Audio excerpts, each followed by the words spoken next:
You ever notice how every time a system gets too tangled, too powerful, and too good at hiding its own mess, someone eventually has to step in and separate the pieces?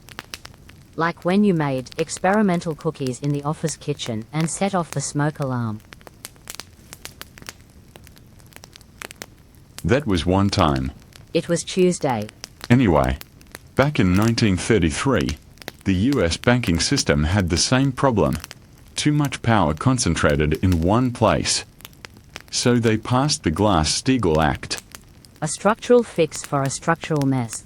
Commercial banks over here, investment banks over there.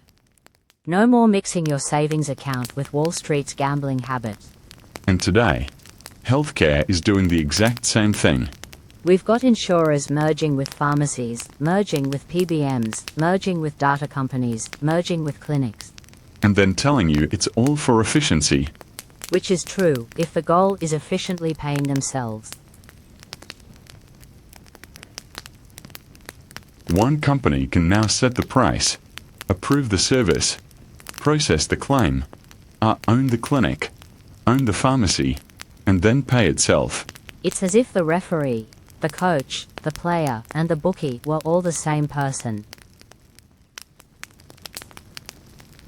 Vertical integration rewards agendas that maximize shareholder value, not patient outcomes.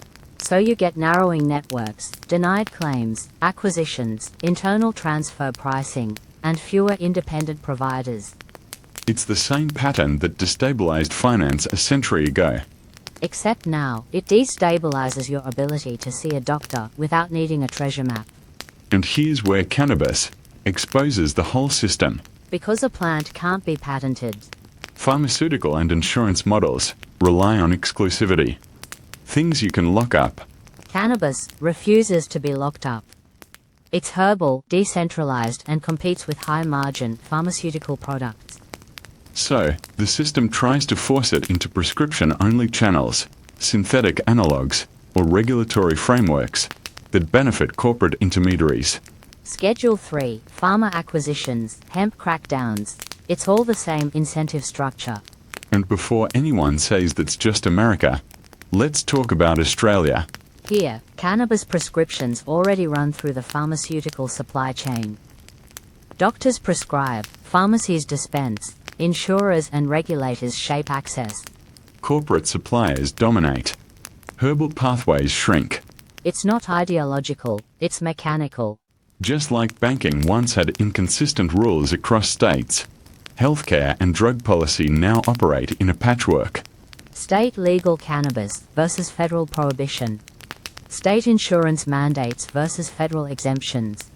State clinics versus federal enforcement. These contradictions create systemic fragility. The exact problem Glass-Steagall was designed to fix. A structural separation law for healthcare could break up vertically integrated giants. Disconnect insurers from PBMs, pharmacies, and physician groups. Restore transparency. Protect independent providers. And prevent corporate capture of emerging health markets, including cannabis. Glass-Steagall didn't fix banking culture. It fixed the structure. Healthcare needs the same treatment.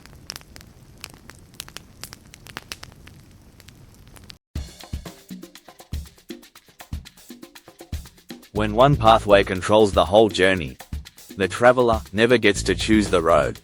Herbal Commons. Pharmaceutical pathway. Different roads, different rules, different outcomes. Glass-Steagall wasn't about banks, it was about power. And power always needs boundaries, especially when health is on the line.